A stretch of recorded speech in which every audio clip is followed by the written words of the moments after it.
ntabwo uzagera centre de santé kubera ko nta byangombwa ufite byo kwagufasha ku ngufu ntacyo uzavuga ufata n'ubundi winindaye uburaya n'urwego rw'ubwihebe bwa nyuma kuvamo bwo nabuvuyemo nta none wavuga ngo wabuvuyemo ko ushobora guhura n'ikibazo ariko ntabwo ari cyo kintu nabyuko mvuga ngo niko kazi kanjye nkuko byahoze kuki wafashe uwo mwanzuro kandi watubwiye ko hari abantu bakomeza imyaka yabo yose bakabigumamo kuki wafashe uwo mwanzuro wo kubivamo cyambere guhura n'umugabo yego nta n'umutima mumufitiye aragufashe aragukubise arakunize ukoze nk'ubugoryi nawe ubwawe ugize ikintu cyitwara aho ugiye guhigwa ufungwe na twa duke wari ufite kubona ubuzwa. Kigali News Channel. Stay connected, stay entertained, and stay inspired with Kigali News Channel. Bantu bacu bantu dukunda cyane twongere tubifurize kugira ibihe byiza ibyo murimo aho muherereye ntabwo tuhazi nta no gutoza ibyo murimo ariko twebwe turifuza ko mumererwa neza kuko natwe byanga bikunda murumva ko tumeze neza banzu mvugira uti Kigali News Channel niyo ihakubereye kuri kamera zacu rero murimo murahareba umwari mwiza cyane yatwemereye tugiye kugirana ikiganiro gitandukanye gishingiye ku buhamya cyangwa se gishingiye no ku nama zitandukanye turi buze kubagezaho kugira ngo zigire icyo bizibamarira mu buzima bwacu bwa buri munsi. Turabanza rero tumenye amazina ye kandi yisanzure ni free hano kuri Kigali News Channel nubwo ari ubwa mbere ariko turabana neza. Reka dutangirane n'amazina yanyu. Mfasha aho kugakoresha dukomeze. Waratubwiye ngo amazina bitwa nde? Nitwa Jose. Yego. Sasa rero Jose twebwe abanyamuryango bacu ba Kigali News Channel twararebye turavuga tuti reka dutegura ingingo twateguraho tugahanahanaho ibitekerezo tukaganira muri rusange kugira ngo igire ikifasha abantu bacu. Muri iyi minsi hari ijambo abantu bakunze gukoresha indangamiro sinzi niba nawe ari ubwa mbere uryumvise. Ntago ari ubwa mbere. Okay, byanga bikunda ntago ari ubwa mbere ariko urumva hari ikindi baba bashatse kuvuga. Ngiye rero kugira ngo twinjire mu kiganiro ndagira ngo nkwibarize byanga bikunda akazi k'indangamirwa urakaza wowe turagira ngo tubwire ukuntu kabona kandi tubwire niba nawe wenda hari ukuntu wigeze ubyisangamo kugira ngo tubashe kugira ikintu turi buze kungukira muri kiganiro umwanya n'wawe. Urebye kenshi ntabwo umuntu abyisangamo ko yabihisemo. hari igihe harabibamo kubera yuko nyine ari amahitamo yabo ari bwo buzima nyine ari agakundi bagendamo batanazi ngo nibyiki ugasanga bo bibamo nko umuntu anywa itabi cyangwa inzoga by'agakungu ntacyo byamumarira ariko hari abandi babibamo kubera inshingano baba bafite nta wundi muntu bazitura usanga uvuka muri famille idafite uko yabigenza kubera bwa buzima bwo gushakisha ugasanga nawe urabyaye ubyaranye n'umuntu udafite icyo yagufasha bikaza kurangira ufashe inshingano zitagakwiye. Urumva iyo ufashe inshingano nyinshi zikurusha imbaraga usabwa amafaranga minerivare umukozi kwishyura inzu nta papa nta mama nta handi hantu wakwegeka izosi ukavuga ati basi kugira ngo umwana wanjye azaburare cyangwa se mbure n'amavuta yo kwisiga reka mba ariyo mahitamo mfite. Usanga ari ubwo buryo abantu inshuro nyinshi babijyamo nubwo nkuko bikomejeho byanga bikunda urumva hari ababikora nk'akazi none ari ya mahitamo ya nyuma nanyu umuntu yakora iki yaba ari bwo abikomerezamo cyangwa yashakira ahandi? Gushakira ahandi nabyo ushobora kubikora ariko byanga ibyemera kubera inshingano nyinshi none se wabazwa minerivare ubazwa inzu uzabazwa umukozi ukeneye ipantaro nta papa w'umwana uhari nawe wenda wavutse nta papa cyangwa nta na mama bafite ubushobozi urumva wabuhembwa wabukora wenda nko mu kabari kazi $50,000 ukavuga ngo bizakwishyurira ibyo byose ushobora kuba ufite ako kazi ariko wabona umuntu akavuga ati kirijoro mfite nka 30 cyo mfite nka 50 ugasanga urabikoze ni naho havuye kuraruka urumva naho hose biva hari abana bavuka benshi uhura nabo wabaganiriza ukumva bo babikora nka enjoy kuvuga ngo none se dukora iki benshi pe barahari ariko hari naho muganira akafata umugabo yansiganya abana 5 ndadoda kajya kudoda nimugoroba akajya ku muhanda ayo kudoda akaba ariyo barye sasta wenda n'inzu nijoro akaza kujya gushaka iki minerivare nibyo inshuro nyinshi bivaho kuri wowe sasa hari ubwo waba warigeze kwisanga mu bisa nk'ibyo ngibyo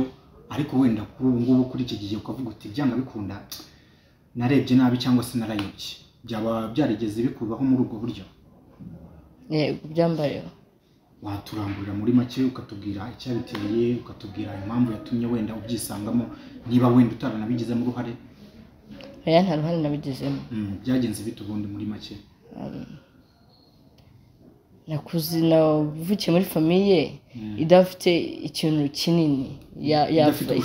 idafite ubushobozi nta uretse n'ubuhagije nubwo ntabwo ari buhari urumva kura gutyo nawe ugeze imyaka nk'icumi ntari mu rugo utabana n'ababyeyi ntabwo nabanaga n'ababyeyi nari nagiye gushaka ukuntu nabona amafaranga ariko mu kazi nyine gasanzwe kano ko mu rugo nyuma ngira mfite 15 ahantu nakoraga baranyirukanye nijoro byari mu masaa 3 urumva nta famiye mfite i Kigali nta muntu nahamagara nta telefone nari mfite mbura ukuntu nabigenza umusaza w'aho hantu nakoraga niwe twanahamagaye arambwira ati se ndamubwira uko byagenze arambwira ngo nze mu rugo ndahaza urumva nahamaze icyumweru muri ubwo buzima ntabwo nari nzi ibyo ariko byo kubyaye niko rwose ntabwo wamarana n'umuhungu icyumweru mu nzu nuko biza kurangira rero bijemo bibaye gutyo nyuma abakobwa twabanaga baranganiriza nabo njya kubana nabo kubera ko umutipe yari yanyirukanye ngiye kubana nabo niko kazi bakoraga bampa akazi ko mu rugo n'ubundi bigenda gutyo hashize iminsi barambwira ati ubundi kuri umwana mwiza bagiye Uganda ndabyuka bantaye mu nzu bajya Uganda umutipe waga muri icyo gipangara arambwira ati nkufashije arazangurira akamatera ndabyuka 15 angurira n'amabihumbi 60 numva bifatiraho ubutangiye kubona ko hari indi ntera wavuye ku rwego wari uriho hari urundi ugiyemo wari ukiri muri ya myaka 15 nari ndi muri 17 wakugurira ibyo utwo dukoresho ibihumbi 60 yampaye byo gura ibikoresho no kwishyura akazi Kimironko ndahibuka ari mu Kimironko munsi hirya na la Plente gato rero urumva iyo baye gutyo ugize geto ugize umuntu uzajya kumenyera ibyo kurya wenda rimwe n'amategeko yajeho ubuyo kurengera umwana yari atarazi byari bitarakomera yari atarazi bibaye gutyo uragenda usaba akazi ko mu kabari bakaguhe urumva uracyari muto ukiri mutoya noneho wakubitirayo ko wanakuze wifuza n'uwo muceri wo kurya ukavuga ati ni gute sinsigaye ngenda bakangurira brusheti nkarya ifiriti ntigeze sinyibyuka mesa ngo mbyuke saa 9 ndi umuntu antuka ngo njyame saa 8 saa 11 nzinduke urumva naho hantu bihera bamwe ni impamvu zo kuba badafite no kutagira ababukurikirana no kutagirwa inama no kuvukira muri ubwo buzima bubi ariko hari n'abandi usanga kabisa babifata nko kubyuka ukarya kuko shonje adusubiye inyuma gato watubwiye ngo ku myaka harya ni 10 watandukanye n'ababyeyi navuye mu rugo ko ngira mama gusa yego papa arahari ariko ntago papa wanjye yatureze nakuze ndirwa na mama nawe ubuzima bwari bumugoye cyane ku buryo nyine aho buri umubyeyi ifata kikuraho umwana kandi ngiye mama yatubye turi babiri gusa urumva nuko yabonaga ati umwana buraye 1 2 3 ntago abishimiye ngo umuntu aragenda ajye abizi ko aho ugiye bazajya bakubyutsa iryo joro uzabyuka ufura woza ibyombo uheka umwana kurusha ibiro nuko nyine bigenda inshuro nyinshi urumva byanga bikunda ni umwuga utari mwiza kuko n'abantu kuri iki gihe basigaye bashaka amazina byibuze bawita kugira ngo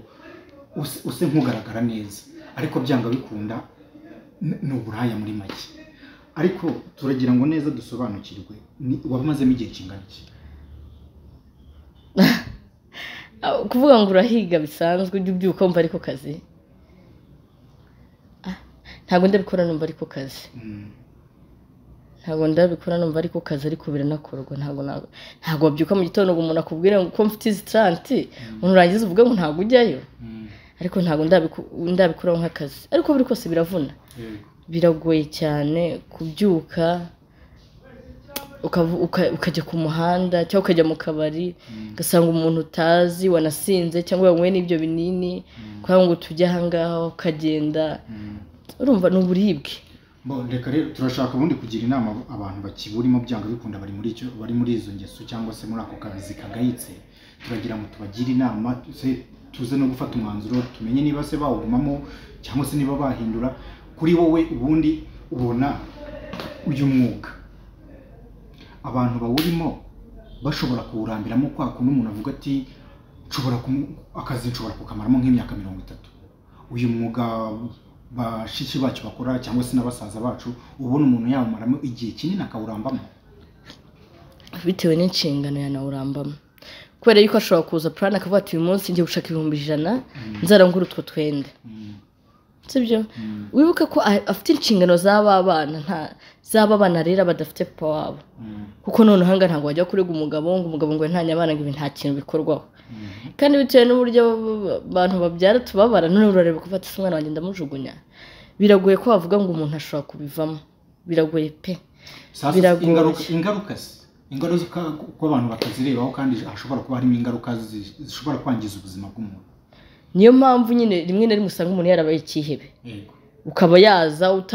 mutanabikoranye kuko tugomba kunyishyura uko byenda ko sonesheje imwanya naho biva. Kwiyanga ko ibyo gukorerwa ubwabyo n'urundi rwego, ni ikindi cyiciro. Urumva rero biba ari birebire ku rundi rwego. Ingaruka zo n'ubundi bijya mu bisiko zimamo, uzavuga ati nzahura n'umugabo nige, nzahura n'umugabo nyice, nzahura n'umugabo nyambure, nzahura nawe nkubite yange gukoresha kondomu. Urumva aho ni ukuva aho ngaho utanabonye ikinini uko bati nzajya kurwana naye gukuramo inda rimwe na rimwe. Urumva uzavuga ati umugabo yanze gukoresha kondomu, uzava udafite, ntabwo uzagera centre de santé kubera ko nta byangombwa mufite byo kwagufasha ku ngufu, ntacyo uzavuga. Ufata n'ubundi binindaye. Urumva ingaruka zo n'ubundi ujya kubijyamo ariyo finali, kuko uburaya n'urwego rw'ubwihebe bwa nyuma. Ntabwo abantu babazi ko bashobora no guhuriramo n'uburwayi uretse izo ngaruka ababizi, kuko ushaka kumubwira ashaka kugenda agahura n'umugabo ati ngewe nifite 20, sibyo? Ariko ndaguha 100 dukoreraho. None se urumva wabyanga? Urumva bitewe n'ubuzima ushobora kugira ubuzima nyine ubijyamo, kuko n'ubundi ubwo buzima amaze kubona ko ntacyo bakumariye. Turebye abana bavukira muri uyu mwuga, umwana agavuka umubyeyi waracyakora uwo mwuga, abana ubona ko ari nk'izihe ngaruka zishobora kubageraho? Ntabyanga byemere nawe akora ari ikindi kintu nyine. None se uwo muntu uzamubwira yuko hari akandi kazi kakubaho? Umwana nyine araba muri chambrette hagati arashyiramo rido, rido ninjiza umugabo bajye hamwe, izo ndu nabyuka umwana nakanguko nyine bari kumukubita yumve ngo nyishyura ngo hakuza ya maturu. Urumva uwo mwana cyangwa ku ishuri bamwirukana azuvuga ngo se mama ntago wabonye umugabo. Bibaho wenda mwe ntimubizi ariko bibaho. Ngo none se ngura umugabo ntiyakwishyuye ngo ku ishuri banyirukanye. None se urumva uwo mwana ari kwiga afite iki? Ni ikibazo gikomeye. Nawe azawugira iyo myaka 14 cyangwa se na nyina nagira ibyago nibamufunga kuko ako kazi karafungirwa. Usanga umwana wawe nawe ushobora kuba none se ufite umwana w'imyaka 14, aho ibyo byari bimutunze, baragufasha baragufunze, umazemo amezi 3, umazemo ibyumweru 2, urumva umwana azaburara? Uwo mugabo azaza kukureba narangiza mushuke ambwire ati tugiye gukora ibi, amusigira ibyo 5 avuga ati kugira ngo bene mama baburare cyangwa babwirirwe reka mbikorere. Tayari nawe tangiye iki akazi, najye no ku ishuri azajya agenda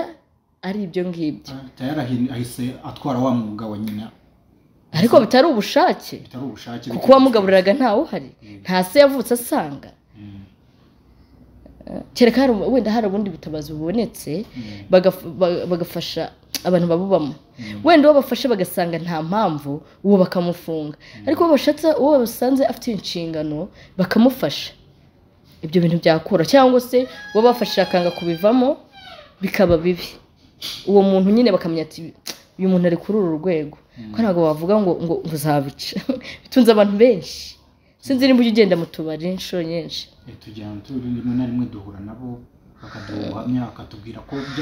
kubuvamo hari igihe batekereza kubuvamo ariko we bikamwangira akumva nta yandi mahitamo. nyine ntabwo byakunda bishobora gukunda ko ushobora kuvuga ati ubwo wenda mfite umuntu mfasha ukabona nk'umuntu wagufasha ko bati se nguhaye nka 2,000,000 wazikoresha iki nguhaye aka kazi ariko nabwo ntabwo wabivamo biragabanuka ntabwo uzaryama saa sita ngo uvuge ngo saa 12 ndambara neza njye mu kabari cyangwa njye ku muhanda gutega ibyo bintu biragabanuka uzavuga ati ndajya mu kazi wenda nimbona prote ndayijyamo utahuruhuke icyo bizagabanya ni bwa bwihebe ntabwo uzabyuka ufite gahunda yo kwiba umuntu ntuzabyuka ufite gahunda yo kuvuga ngo uyu munsi ni intambara wo mbona amafaranga ndazana feneriga ntabwo uzahurira na byabirara kubera ko uzaba ufite ubundi buzima ubayemo urumva ariko ntabwo byacika burundu nifashishije ubuhamya bugufi watubwiye ku buzima bwawe watubwiye ko utigeze ugira amahirwe yo gukomeza gukurana n'ababyeyi bitewe n'uko umubyeyi wawe w'umupapa atakureze mama wawe nta bushobozi afite bituma ujya gushaka inshingano wishaka inshingano kandi ukiri muto wenda uretse umwuga w'uburayi haba hari izindi ngeso zitari nziza wenda wisanzemo ku bw'amahitamo mabi cyangwa se ku bw'ubuzima nawe utigeze mugiramo uruhare ntabwo izo ngizo zo zabura kubera yuko hari igihe utanakunda inzoga utazishaka si byose inzoga zirangiza ku muntu ugifite imyaka mito cyangwa se ni urumva no gufata umwanzuro ukajya kwangiriza umuntu byonyine no kwangiza ubuzima bwawe si ikintu cyoroshye urumva izo ni ingeso ugenda uhuriramo nazo kandi iyo ukora ku kazi byanga ibyemera umuntu uba wabutaye kandi n'ubundi inzoga ni mbi ku bana none se wari urwaraho malariya ahantu udashaka kurya bakubona utarya ibinini biri bukwice wumva ubwo buri bufite iyo bari kuguha ibiryo cyangwa iyo uri kunywa iyo baguha ikintu cyo kunywa cyangwa batekeye nk'uruhande rwawe ubwo buri bufite nibwo buribwe umuntu aba afite iyo aryamanye n'umuntu adakunda kubera akazi rimwe na rimwe niyo mpamvu ushobora no gusera kuvuga ngo wantinzeho mva aho ugiye wahereye wenda nta n'iminota 3 amaze ariko kubera wa mutima mubi kwa kumva ikintu kikubangamiye kumva roho mbi icyo kintu uri gukora urumva ko no kwangirika ubwabyo byonyine no kwangirika nta rugero rwiza rw'uburaya ruhari ntarwo none se hari ikintu nshaka ko tuza gutindaho n'abadukurikiye wenda baza kutwungukiraho umuntu yisanze muri ubwo buzima ntabwo ubashije kubana n'ababyeyi cyangwa se ugasanga wenda muri famiye yawe hajemo ibibazo byo kutumvikana kugira ngo utisanga mu mwuga w'uburaya mu businzi mu biyobyabwenge kugira ngo byibuze utajya muri ibyo bibi umuntu yakora iki kugira ngo byibuze afate agerageza ashakisha ubundi buzima atanyuze muri izo nzira zitari nziza byakunda nabyo ariko kereka ufite ugufasha nk'umuntu utarabyaye we niwe wamuha 1,000 bishobora kugumufasha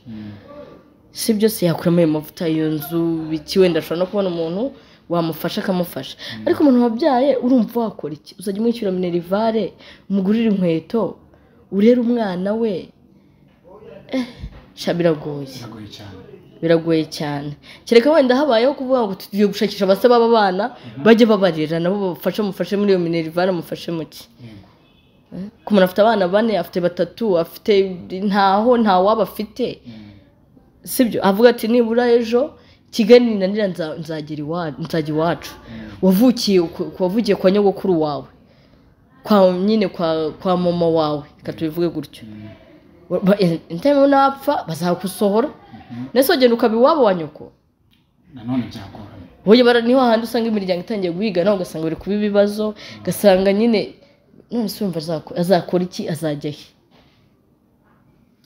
tugana ku musozo kuri wowe ubona leta ikwiye gufasha iki bano bantu bari muri uyu mwuga w'uburayi ibafasha iki kugira ngo bawuvemo bakomeze n'ubundi buzima busanzwe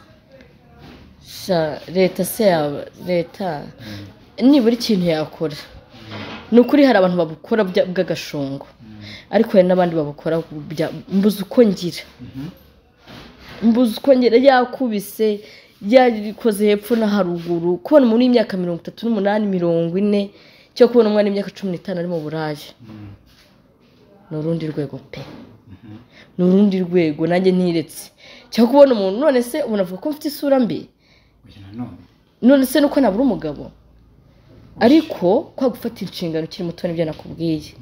none ukagira n'ibyago ukabyarana n'umuntu navuga ko ari inyamaswa urumva ubwabyo biteye ubwoba uko wavutse ni kubyaye sibyo ntawe kunagira ijosi ntawe gutegera ukuboko urebye rimwe na rimwe uranafungwa nese urumva byagenda gute urafungwa icyumweru uzasanga babana kuri butike byaruzuye inzu uko yateyemo umukozi nuko none se wakora iki kereka nyine leta hari igiye ibashakira nk'ibintu byo gukora tugana ku musozo sinzi niba nkawe nk'umujene sinzi niba ujya ukurikira amakuru acaracara ku mbuga nkoranyambaga n'iki hano mu Rwanda nubwo bitaremezwa hari uburyo bugiye kuzaza bw'uko umuntu ashobora kuzajya atwitira undi n'urugero wowe ntushaka gutwita usabye serivisi y'uko hari undi muntu ushobora kugutwitira sinzi niba ibyo bintu by'ibyuma kuri wowe wumva hari ingaruka zaba zirimo cyangwa se wanabyemera shanyarago naguha umwana wanjye pe wenda nafata ayo mafaranga kubera ko nyakeneye n'uwo mwana nakwemerwa mu ntera ariko kubyara birababaza ntabwo byakunda nk'ubu ngubu hari umuntu ufite nk'ikibazo cyo kubyara ariko akaza akagusaba serivisi wowe intanga zawe ndashaka yuko ziba ari wowe zimbyarira umwana wanjye umwana akazaba uwanjye burundu forever kuri wowe wabikora kandi bakaguha n'amafaranga afatika iyi n'amafaranga nayajyana nyine ku mwana wanjye nawe nago kandi byaba biri mu masezerano aya masezerano ntawe nasinye cyakora uri nka mukuru wanjye uri murumuna wanjye nundi nakumva ko umwana wa famiye namubyara nkamuguha ariko kubyara birabo kujya kwiseta ni ikibazo amezi 9 kana kagukina mu nda mwana atangiye kuganira mwana atangira kuganira nawe iri mu nda gufata igihe cyo kugise ukaza ngo mpu umwana yewe ntago byakunda pe kurikiye murumva iyo ningingo twari turasheho tuzafata umwanya tuyiganireho byanga bikunda hari ukuntu abantu barimo barabyakira buno buryo bwo gutwitira undi ngo kubika intanga umuntu yitabye Imana bamubikiye intanga zizakoreshwa byanga bikunda tuzabiganiraho kuko hari benshi bari kubifataho kundi kunda gusa ntabwo biremezwa umutumirwa wacu rero tukiri kumwe watubwiyeho ku mateka yawe byanga bikunda tubwira ko hari ingeso wisanzemo kubera ubuzima nawe utahisemo kuri wowe uragira iki nama abantu cyangwa se niki cyagufashije kubivamo niba warabivuyemo simbizi nabyo urabitubwira inama ku bana bakiri bato abakobwa cyane no kwirinda inshuro nyinshi kwirinda ubusambanyi kuko iyo ugiye muri ibyo bintu igihe kinini bikuviramo gutwita kurwara sida se kandi izo ni impamvu zituma umuntu yumva yakora uburaya ko abantu benshi nganira nabo banduye usanga bavuga ati shana nanjye sinayiteye mpaka nzuzuza umubare urumva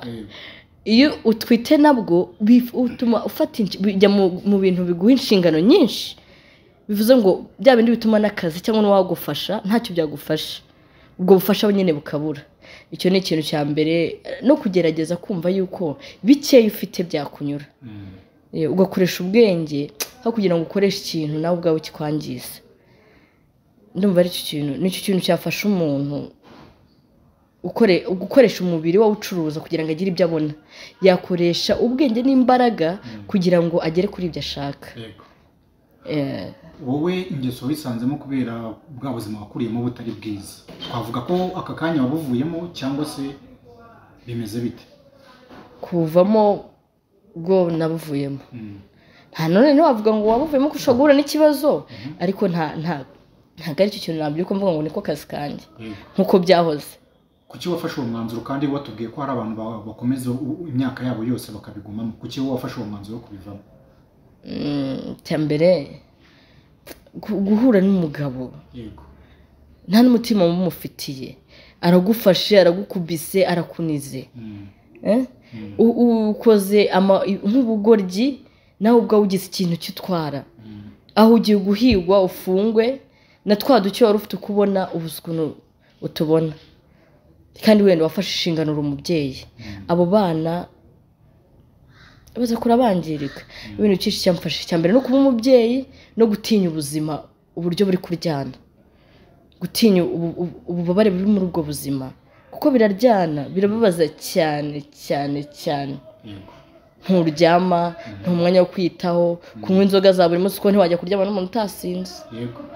biragoye aha wenda byo gufata umwanya wo kunywa n'ibitabi ibyo bintu byose ni ibintu byangiza njye biri mu bintu byamfashije kumva ko